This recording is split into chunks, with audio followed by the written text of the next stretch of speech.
Hello students, this is Vikas Garg. Welcome back on my YouTube channel. Students, today we will start the topic और chapter subsidiary books. Last video में students हमने journal entry की थी। Journal entry में हमने सभी transactions date wise कर ली थी। डेट वाइज करने का मतलब होता है असेंडिंग ऑर्डर में हमने लिखी थी। जैसे सबसे पहले फर्स्ट डेट की, सेकंड, फोर्थ, 6, 8, 10 जैसे जैसे जो ट्रांजैक्शन आई हमने डेट वाइज लिख ली थी। उसके बाद हमने कैश बुक का चैप्टर स्टार्ट किया था। कैश बुक में मैंने आपको बताया भी था कि कैश बुक हम जब प्रिपेयर करते हैं, जब एक ऑर्गेनाइजेशन में, जब एक फॉर्म में कैश या बैंक के ट्रांजैक्शन बहुत ज़्यादा हो जाती हैं तो हम कैश अकाउंट की जगह कैश बुक और बैंक बुक हम बना लेते हैं, राइट। यानी कि उसका फ़ायदा ये होता है कि एक ऑर्गेनाइजेशन में अगर कैश की ट्रांजैक्शन बहुत ज़्यादा होती हैं तो हम कैश बुक बना लेते हैं, जिससे कि हमें कैश की जर्नल एंट्री करने की कोई नेसेसिटी नहीं होती, कोई ज़रूरत नहीं होती। इसी प्रकार से अगर बैंक की एंट्री ज़्यादा होती है तो हमने लास्ट वीडियो में कैश के साथ बैंक कॉलम भी बना लिया था, यानी कि कैश बुक और बैंक बुक जो है हमने अलग से सेपरेट बना ली थी। उससे जो हमारी जर्नल एंट्री है उसकी जर्नल एंट्री करने की कोई भी नीड नहीं होती है। अब आती है उससे अलग सब्सिडरी बुक। देखिए इस सब्सिडरी बुक में क्या होता है, एक ऑर्गेनाइजेशन में मैंने आपको बताया कि जो ज़्यादा ट्रांजैक्शन होती है कैश की, बैंक की, उसके बाद जो ज़्यादा ट्रांजैक्शंस होती हैं वो होती हैं स्टूडेंट्स गुड्स की। गुड्स की देखिए सैलरी है, सैलरी हमें मंथ में एक बार देनी होती है। कोई इलेक्ट्रिसिटी बिल है वो 2 मंथ्स में एक बार देना होता है। ट्रैवलिंग एक्सपेंसेस हैं वो कभी कभार देने वाले खर्चे हैं। कोई और खर्चे हैं वो कभी कभार होने वाले हैं, यानी कि हमें उनकी बुक्स सेपरेट बनाने की नीड नहीं होती है। बट जो गुड्स है, गुड्स भी देखिए 4 टाइप में होता है। गुड्स का मीनिंग आपको पता है, goods are all thing which are purchase with the objective resold. जो दोबारा बेचने के पर्पज से खरीदा जाता है वो सभी चीज़ें गुड्स कहलाती हैं। देखिए गुड्स की 4 टाइप्स क्या हो सकती हैं हमारी। गुड्स की 4 टाइप्स, एक तो वो परचेज हो सकती है, एक वो सेल हो सकती है, एक वो परचेज रिटर्न हो सकती है, एक वो सेल रिटर्न हो सकती है, राइट। अगर मान लो हमारी परचेज बहुत ज़्यादा होती हैं तो हम क्या करते हैं, परचेज बुक का मतलब आप ये मान लीजिए कि रजिस्टर हमने स्पेशल परचेज का बना लिया। सेल हमने एक रजिस्टर सेल का बना लिया, यानी कि सेल बुक हो गई, परचेज बुक हो गई। तो इससे क्या होगा कि हमें जर्नल एंट्री करने की ज़रूरत नहीं रहेगी, राइट। सेल बहुत ज़्यादा है, सेल की जर्नल एंट्री करने की ज़रूरत नहीं रहेगी। उसके साथ साथ जब हम परचेज करते हैं तो कोई गुड्स डिफेक्टिव आ गया, हमें रिटर्न बहुत ज़्यादा होते हैं तो हम परचेज रिटर्न की बुक बना लेते हैं। अगर हमारे रिटर्न बहुत कम होते हैं तो हमें ये रिटर्न बुक बनाने की कोई ज़रूरत नहीं होती।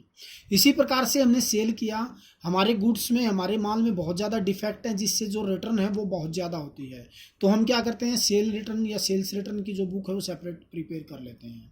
अगर हमारी जो रिटर्न है वो ना के बराबर है या काफ़ी कम है तो हमें रिटर्न की बुक बनाने की कोई नेसेसिटी नहीं होती है। जो कॉलम होते हैं स्टूडेंट्स वो सबके सेम होते हैं, जस्ट नेम अलग होता है। अभी मैं आपको बताऊंगा कि वो कैसे बनेंगे, राइट। तो इनके लिए 2 कंडीशन होना जरूरी है। देखिए जब हम ये सब्सिडरी बुक प्रिपेयर करेंगे तो इसमें 2 कंडीशन होना जरूरी है। वो क्या है, एक तो वो गुड्स होना चाहिए, वो गुड्स होना चाहिए, राइट। अगर परचेज से रिलेटेड है हम परचेज में डाल देंगे, सेल से रिलेटेड है सेल में डाल देंगे, परचेज रिटर्न है परचेज रिटर्न में चली जाएगी, सेल्स रिटर्न है तो सेल्स रिटर्न में चली जाएगी, राइट।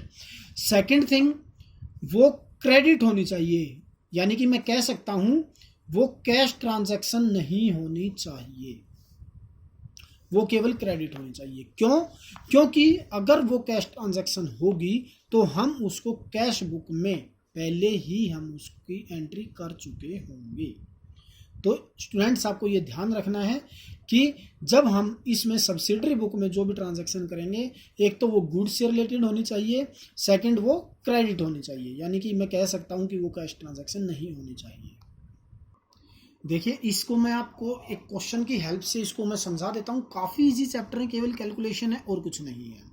देखिए मैंने आपको बताया जो गुड्स की आइटम परचेज से रिलेटेड होगी परचेज बुक में, सेल से रिलेटेड होगी सेल बुक में, परचेज रिटर्न सेल रिटर्न। तो देखिए मैंने इसका फॉर्मेट बनाया है, ये फॉर्मेट होगा, इसमें डेट आ जाएगी, पर्टिकुलर में हम पर्टिकुलर डाल देंगे, यानी उसकी डिटेल दे देंगे कि किस से हमने परचेज़ किया है, क्या आइटम परचेज़ की है। इनवॉइस नंबर बिल नंबर होता है, जो बिल पे एक नंबर डाला होता है वो हम इसमें डाल देंगे। लेजर फोलियो आपको पता है।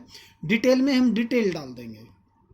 डिटेल क्या डाल देंगे, जैसे एक ABC पार्टी है, एक ABC फर्म है, उससे हमने 4 आइटमें परचेज करी हैं तो उसकी डिटेल डाल देंगे। कोई डिस्काउंट वगैरह है, कोई GST वगैरह है, वो सारी डिटेल डाल देंगे।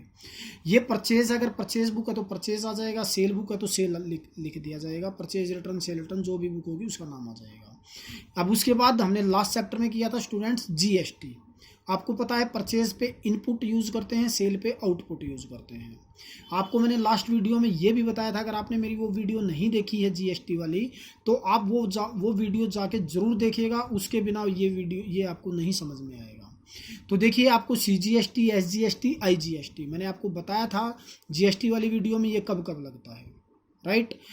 जो CGST, SGST है, अगर आप सेम स्टेट में गुड्स सेल करते हैं तो वो जो टैक्स है हाफ हाफ डिस्ट्रीब्यूट हो जाता है, और अगर आप आउट ऑफ स्टेट करते हैं तो वो सारा गवर्नमेंट सेंटर को चला जाता है, यानी कि IGST लगता है, और ये टोटल आ जाएगा।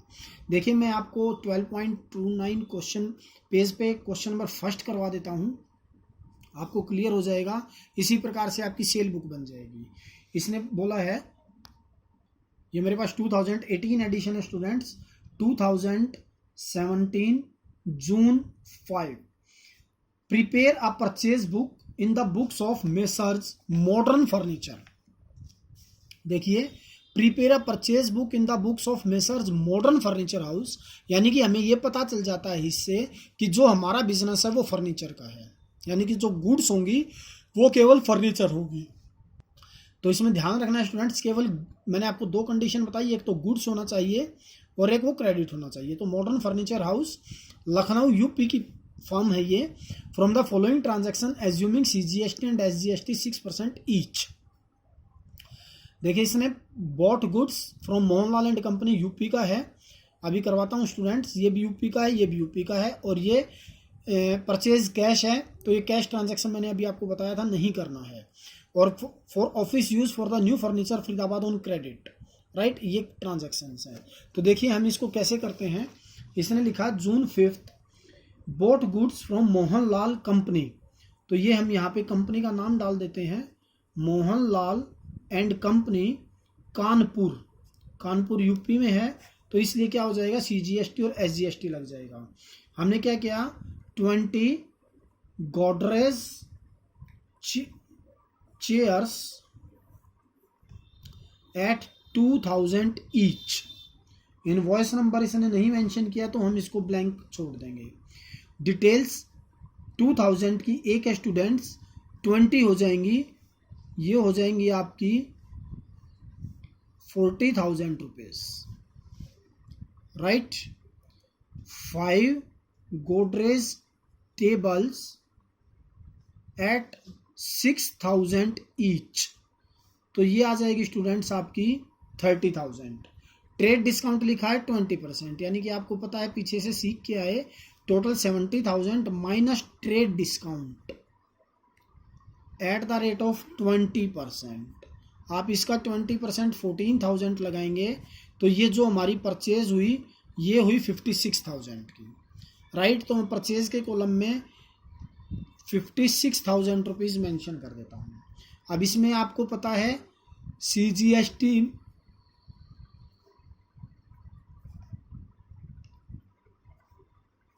6%, इनपुट SGST 6%। आप इसका 6% कैलकुलेट करेंगे तो वो आ जाएगा 3360, राइट।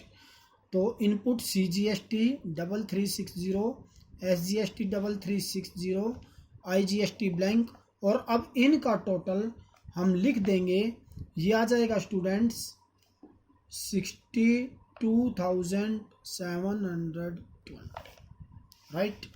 अब next 10 of June purchase from Bharat Bhushan and sons, Bharat Bhushan and sons, ये है जी वाराणसी, यूपी। तो ये भी विद इन स्टेट है।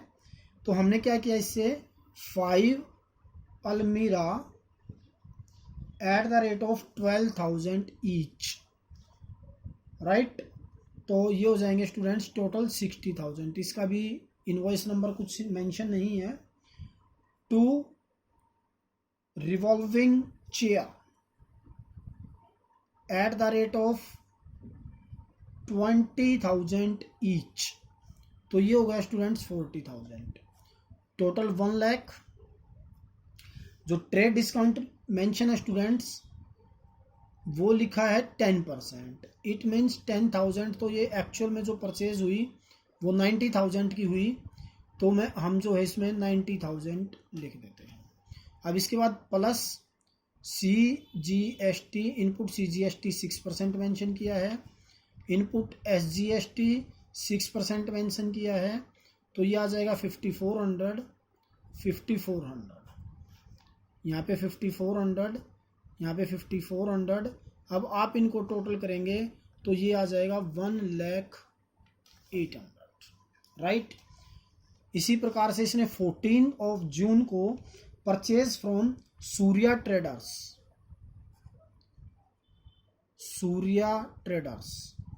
लखनऊ यूपी, हमने इससे परचेज किया है। हमने क्या परचेज किया, 80 desks at the rate of 2,500 each. तो ये हो गया, देखिए आपका इसमें भी इनवॉइस नंबर मेंशन नहीं है स्टूडेंट्स। ये हो गया स्टूडेंट्स आपका 2 lakh rupees, right. 10 sofa set at the rate of 20,000 each, ये भी हो गया आपका 2 लाख। ये हो गया जी आपका 4 लाख। लेस क्या कर देंगे आप, ट्रेड डिस्काउंट वो मेंशन है स्टूडेंट्स 15%, यानी कि ये हो जाएगा आपका 60,000 रुपीज़। तो 3,40,000 रुपीज़ की परचेज हो गई। हमने 340 लिख दिया। अब आप इसमें क्या करेंगे, प्लस इनपुट CGST, क्योंकि ये भी जो है इंट्रा स्टेट है, CGST at the rate of 6%, SGST at the rate of 6%। तो आप इसका 6% लगाएंगे, तो आप इसका 6% कैलकुलेट करेंगे तो ये आ जाएगा 20,400। यहाँ पे भी हम डाल देंगे 20,400। IGST कुछ भी नहीं है। अब आप इनको टोटल कीजिएगा, ये आ जाएगा 3,80,800। नेक्स्ट जो ट्रांजैक्शन है 20th की, इसने लिखा purchase for cash from Gopi Chand. देखिए इसमें लिखा purchase for cash from Gopi Chand Haldiram Delhi, but ये स्टूडेंट्स कैश ट्रांजैक्शन है। तो अभी मैंने आपको बताया था 2 कंडीशंस नेसेसरी हैं, वो गुड्स होना चाहिए। एक कंडीशन कंप्लीट हो गई क्योंकि गुड्स टेबल है, बट स्टूडेंट्स मैंने आपको सेकेंडली बताया था वो क्रेडिट भी होनी चाहिए। तो इसमें क्या है, ये कैश है, तो ये ट्रांजैक्शंस इसमें हम मेंशन नहीं करेंगे, राइट। इसके बाद देखिए नेक्स्ट इसने लिखा bought furniture for office use. Office use का मतलब ये होता है स्टूडेंट्स, उसने अपने पर्सनल यूज़ के लिए लिया है। देखिए जैसे अब मैं क्या कर रहा हूँ, मैंने क्या किया, फर्नीचर की शॉप ओपन की, राइट। मुझे फर्नीचर सेल करना है, बट उस फर्नीचर सेल करने के लिए मुझे अपना एक ऑफिस बनाया है मैंने, वो भी फर्नीचर से ही बनाया, परंतु वो मेरे खुद के लिए है। मैंने आपको बताया था गुड्स का मीनिंग क्या होता है, जो हम रीसोल्ड करने के पर्पज से खरीदते हैं। तो ये अपने खुद के यूज़ के लिए परचेज किया है फर्नीचर, तो ये जो है ये हमारा ड्राइंग कहलाएगा, यानी कि वो हमारा गुड्स नहीं है। गुड्स नहीं है तो भी मैंने आपको बताया था 2 conditions must be there, 1 is should be the goods and secondly should be on the credit. इसमें कौन सा कंडीशन पूरी नहीं होती, इसमें जो गुड्स वाली है वो कंडीशन कंप्लीट नहीं होती, क्रेडिट वाली होती है, राइट। तो इसलिए हम इसको भी इसमें इंक्लूड नहीं करेंगे। तो इसके बाद ये क्वेश्चन हमारा कंप्लीट हो जाता है स्टूडेंट्स। तो अब हम क्या करेंगे, देखिए इसको हम सबको टोटल करते हैं, राइट। अब हम क्या करते हैं, इसको टोटल करते हैं। अब देखिए टोटल में अभी हमने देखा, हमने जो टोटल किया था परचेज 56,000 था, उसके बाद 90,000 था, उसके बाद 3,40,000 था। अब मैंने इनको टोटल किया तो ये टोटल जो मेरा आ जाएगा वो आ जाएगा स्टूडेंट्स 4,86,000। इसी प्रकार से इनपुट 33605400 20,400, अगर मैं इसका टोटल करूंगा ये आ जाएगा 29,160। इसका भी इतना ही आएगा। IGST मेरा कुछ था नहीं स्टूडेंट्स। अब मुझे क्या करना है, इनका टोटल करना है।